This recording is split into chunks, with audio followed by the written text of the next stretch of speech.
This one's for my crafters. I walked into the Dollar Tree and found these little mirrors and they immediately looked like a fairy door to me.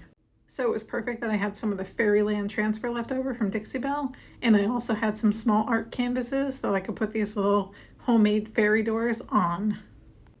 After taking the plastic off the mirrors, I got my bonding boss from Dixie Belle. This will make paint adhere to anything: glass, mirror, any slick surface. So I'm going to coat the mirror and the frame, which is just plastic, before I give it a couple coats of paint. While that's drying, I grab my canvases and give them some blended color in the colors of the transfer of the fairies. They both have similar colors, so they're going to be a little bit different, but very similar.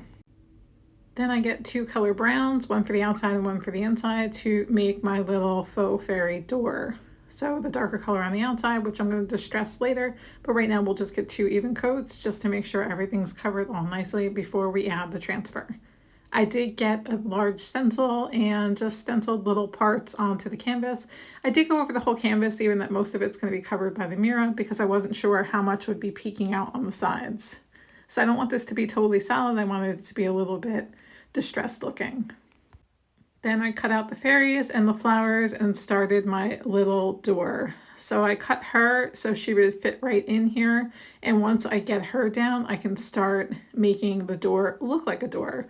So I got that darker colored paint and I started just faintly putting in some lines and making it look a little bit like a distressed wood behind her, just creating just some depth and dimension and character. I didn't want to put those lines behind her and then put the transfer down just in case I could see through any part of the transfer. I just wanted them to stop at her. Then I gave it a little bit of distressing, a little doorknob, and went back to a little more distressing. Later on, I do add some more transfers to it, but you'll see that at the end. I take the lighter color and accent all around that frame, just so there's not such a difference between the two colors.